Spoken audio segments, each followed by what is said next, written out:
நீங்கள் பார்த்துக் கொண்டிருப்பது உங்கள் விஜய்.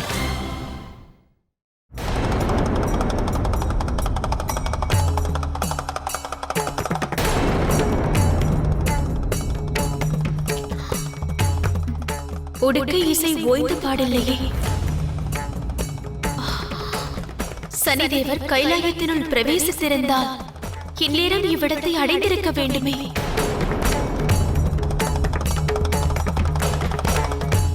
சென்று காண்பதே சிறந்தது.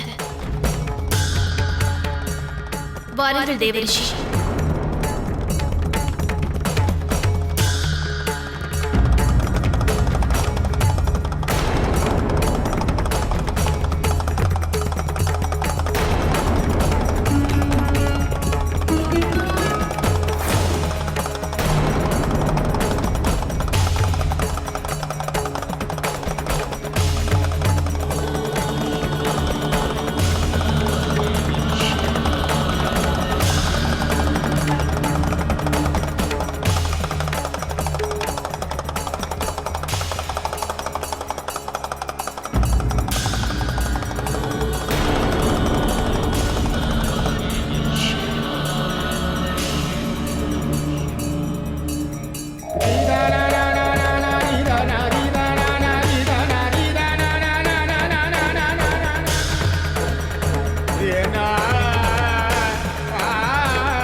பணிகிறேன் தாயே, மன்னிக்க வேண்டுகிறேன்.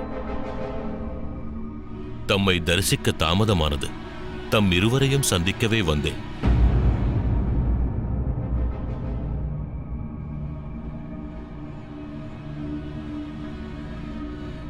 பிரபு என் வேண்டுகோளை ஏற்று உடுக்கை இசைத்தார்.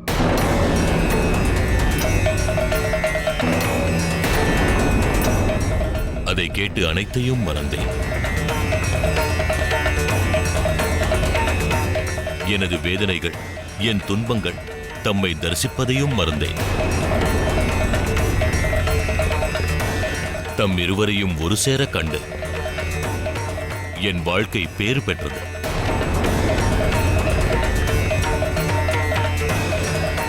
இனி விடை பெறுகிறேன்.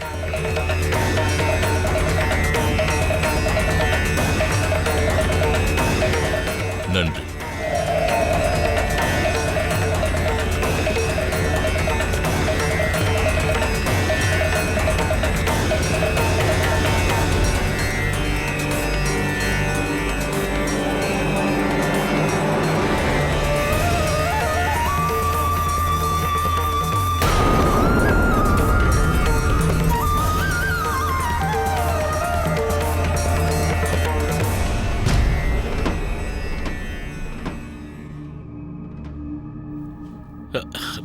பிரபு,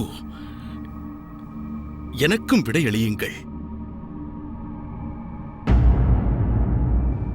நாராயண நாராயண.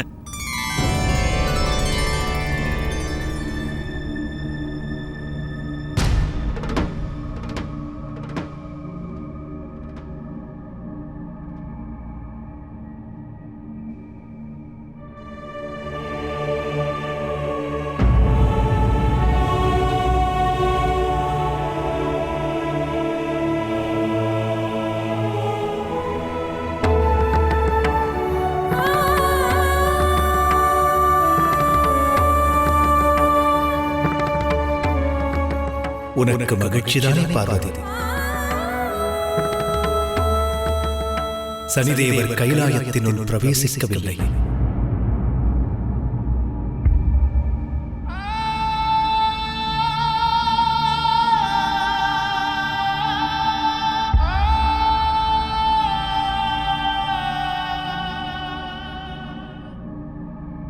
பார்வதி,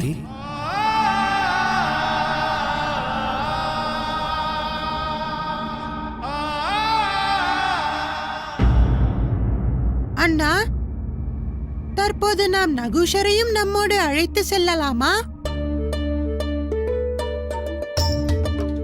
தமக்கை அதீத மகிழ்ச்சி அடைவார்கள். இல்லை கணேசா, அது உசிதமாகாது. பாரம்பரியத்திற்கு விரோதமானது. நகுஷன் தன் கல்வியையும் நிறைவு செய்ய வேண்டும் அல்லவா? உண்மைதான் அண்ணா, கல்வி ஞானம் இன்றியமையாதது. நண்பரே, சற்று காலம் நான் பொறுத்திருக்கத்தான் வேண்டும். ஆகையால் இச்சமயம் நான் விடை பெறுகிறேன்.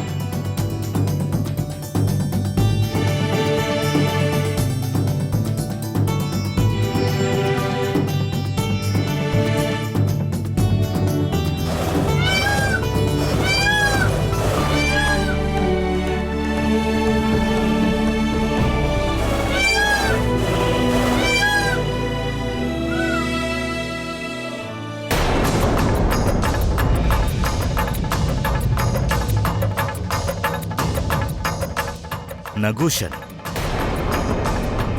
இந்த செய்தியை இயன்ற அளவு துரிதமாக மகாராஜா சுமாலிக்கு தெரிவிக்க வேண்டும்.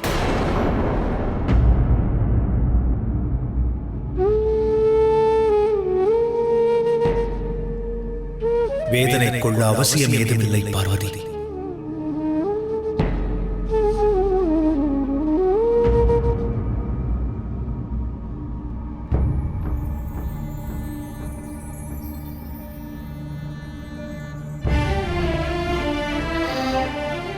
வேதனை மறப்பதா? ஏன்? தமக்கு வேதனை இல்லாத காரணத்தினாலா? இங்கு நிகழ்ந்தது தமது விருப்பமே அல்லவா? இதனால் கைலாயத்தில் மாளிகை அமைவதன் சாத்தியம் இல்லை என்ற தமது கூற்று மெய்ப்பட்டு விட்டதாலா?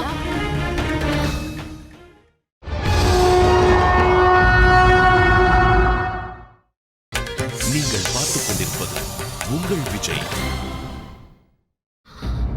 இங்கு நிகழ்ந்தது தமது விருப்பமே அல்லவா? இதனால் கைலாயத்தில் மாளிகை அமைவதன் சாத்தியம் இல்லை என்ற தமது கூற்று மெய்ப்பட்டு விட்டதாலா? மிக்க நன்று சுவாமி. ஏன் எனில் பஸ்பமானது எம்மை பொறுத்தமட்டில் ஒரு சாமானிய பிரதிமை மட்டுமல்ல, அது மாத்திரம் கற்பனை அல்ல சுவாமி.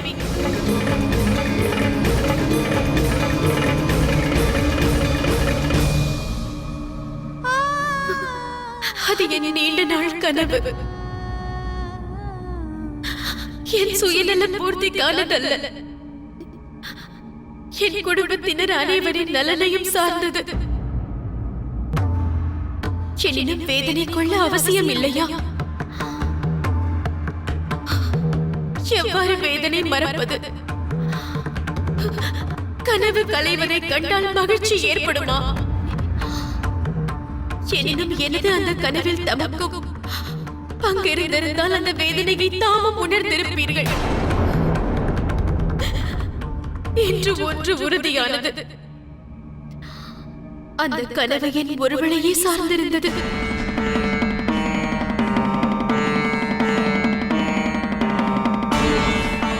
அந்த கனவு நனவாகாமல் சிதறிய பின்பும் நான் தனித்தே நிற்கிறேன்.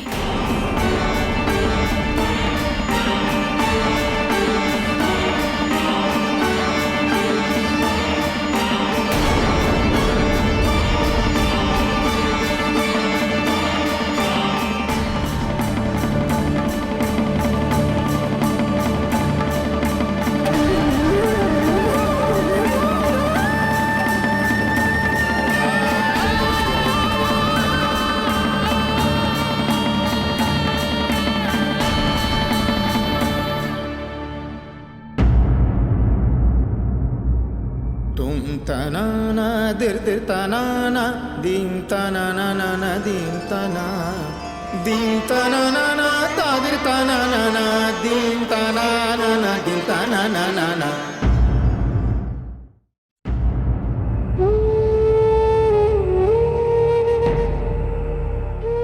நம்மிடத்திலும் மாளிகை இருந்திருந்தால் மழை பொழிவால் இடையூறு ஏதும் ஏற்பட்டிருக்காது. நம் அன்னை உறுதியளித்துள்ளார்கள். மிக விரைவில் இங்கு ஒரு மாளிகை எழும்ப உள்ளது. இனி கைலாயத்திலும் ஒரு மாளிகை அமைய வேண்டிய வேளை வந்தது. இயற்கை அன்னையின் மடி உள்ள நிலையில் மாளிகைக்கான அவசியம் என்ன? தம் இருவரையும் தரிசிக்க வந்தேன். பிரபு என் வேண்டுகோளை ஏற்று உடுக்க இசைத்தார்.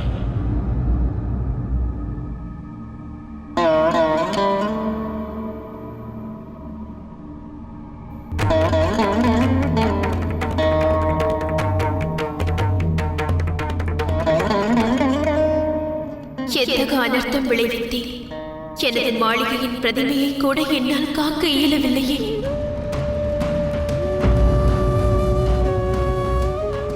நான் உருவாக்கிய பிரதிமையை நானே அழிக்கும் அளவிற்கு எதனால் பதட்டம் கொள்ள நேர்ந்தது?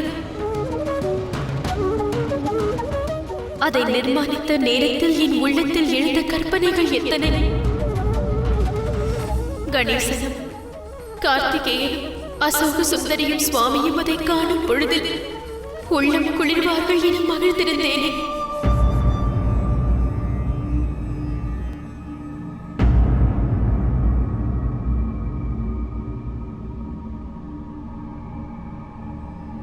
பார்வதி,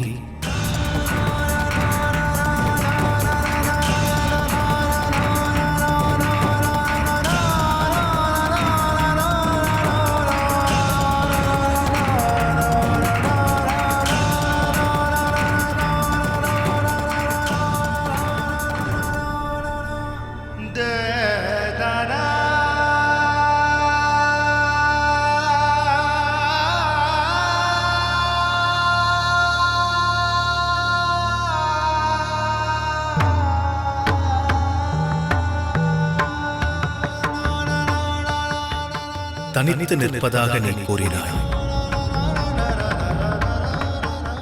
நீ அவ்வாறு உணர காரணம் யாதென நான் அறிய விரும்புகிறேன். தாம்பத்தியத்தில் எவ்வேளையும் கணவனும் மனைவியும் ஒருமித்த எண்ணம் கொண்டிருப்பது அவசியமா? வேறுபட்ட சிந்தனைகள் தவறானதா? இல்லை பார்வதி, ஏற்புடையதாக இல்லை என்றாலும் பரஸ்பர சிந்தனைகளுக்கு உரிய மதிப்பளிக்க வேண்டியது அவசியம். எவ்வேளையிலும் பரஸ்பர மகிழ்ச்சிக்காக நாம் இருவரும் அனைத்திற்கும் இசைவு தெரிவித்தால் அது உச்சிதமானதா? அது யதார்த்த வாழ்வாக இயலுமா? கைலாயத்தில் ஓர் மாளிகை அமைப்பதே உன் இச்சை என்று நான் அறிவேன். உனது அந்த விருப்பத்தினை நான் மதிக்கிறேன் பார்வதி. எனது இச்சைகளுக்கு அனுகூலமாக உன் வாழ்வில் மாற்றம் ஏற்படுவதை நான் ஆதரிப்பதில்லை.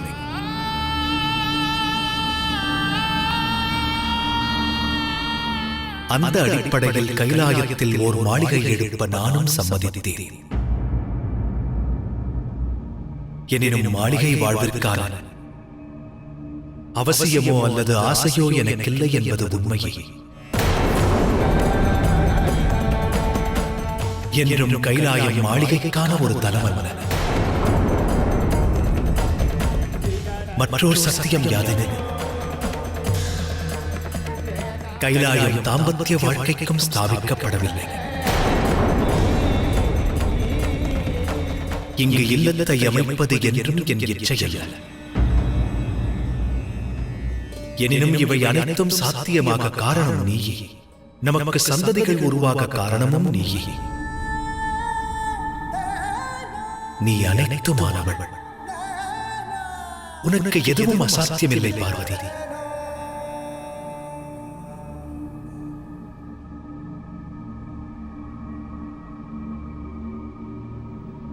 நீ வேதனை கொள்ள வேண்டாம் என்று நான் கூறியது சத்தியம். எனினும் பிரதிமை சாம்பலான பிறகு கைலாயத்தில் மாளிகை எழுப்பும் உனது கனவு சாத்தியமல்ல என்பது அதன் உட்பொருள் அல்ல. அதனால் வேதனை அவசியமற்றது.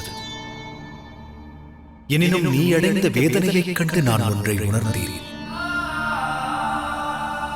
இவ்வாறு பிரதிமையோடே உன் உள்ளம் இத்தனை லயித்த பின் அதுவே மாளிகையானால் அதன் மீது எத்தனை மோகம் ஏற்படும்.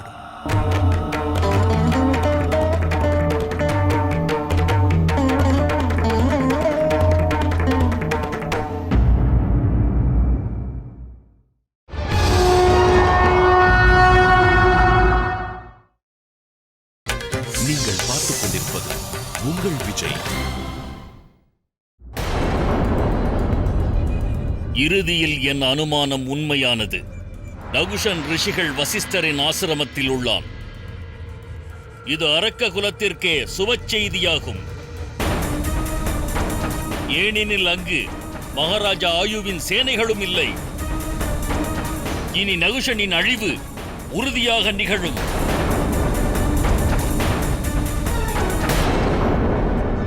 மகனே மாரிசா, கூறுங்கள் தந்தையே. நீ உதங்கன் மற்றும் மகாகிரகனோடு வசிஷ்டரின் ஆசிரமத்தை தாக்குவதற்கு ஆயத்தமாக.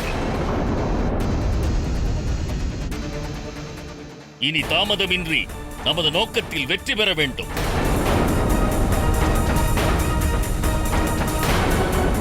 புறப்படுவோம்.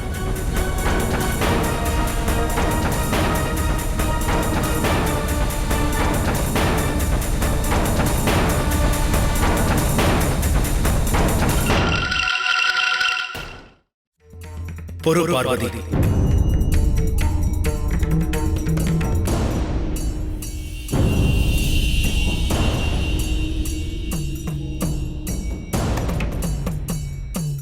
என் மீது நம்பிக்கை இழந்திருக்கலாகாது.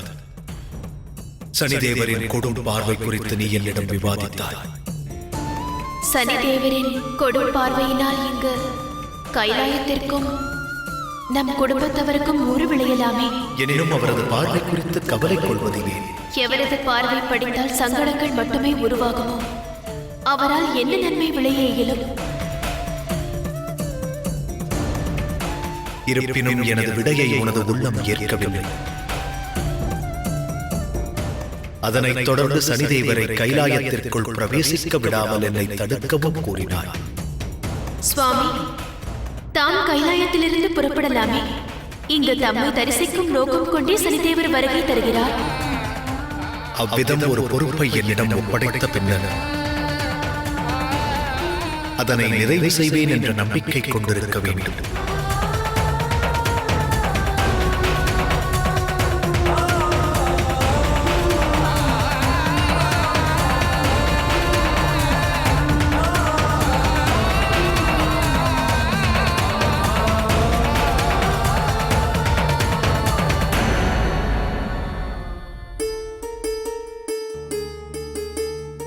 எனினும் மாளிகை மீது நீ கொண்டிருந்த மோகத்தினால் அது உனக்கு என் மீது கொண்ட நம்பிக்கையை காட்டிலும் மகத்துவமானது.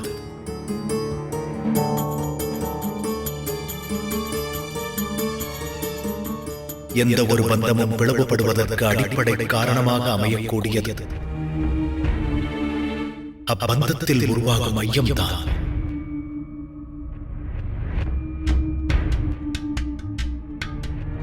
உனது உள்ளத்திலும் அத்தகைய ஐயம் உரைகின்றது பார்வதி. என்னை குறித்தது.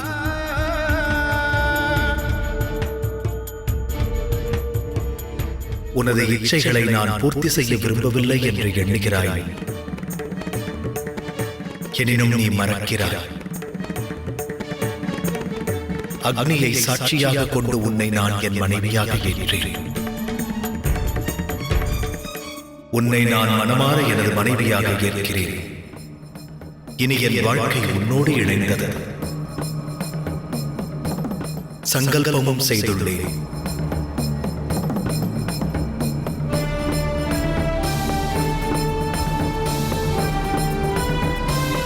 நினைவு கூறு பார்வதி, நாம் அளித்த வாக்குறுதிகளை எண்ணிப்பார். என் நிலையிலும் தம் ஆணையை நான் சிறமேற்கொள்வேன். தம் இன்பத்திலும் துன்பத்திலும் சமபங்கம் கொள்வேன். தம்மோடு நான் மகிழ்வோடு வாழ்வேன். தமது வாசஸ்தலம் எதுவோ அதுவே எனது ஸ்வர்க்கபுரி. விவாக வேளையில் அத்தகு வாக்குறுதிகளை அளிக்கும் நோக்கம் என்றும் அன்பால் பிணைக்கப்பட்டு தாம்பத்தியத்தில் இணைந்திருப்பதற்கு, வேறுபாடுகளற்ற சமத்துவம் கொள்வதற்கு. அதனால் திருமண வாழ்வில் நம் இருவரது இச்சைகளுக்கும் சரிசம மதிப்பு கிட்டும். நம் இருவருக்கும் நமது கடமைகளின் பொறுப்புகளின் உணர்வு இருக்கும்.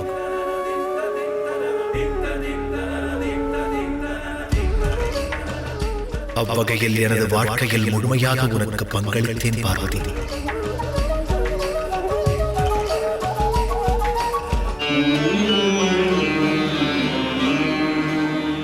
பின் எவ்வாறு நீ தனித்தவளாவாய்?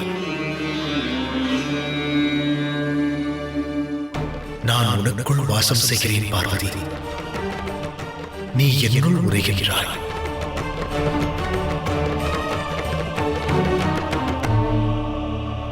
உனது கனவுகள் என்னிலிருந்து வேறுபட்டால்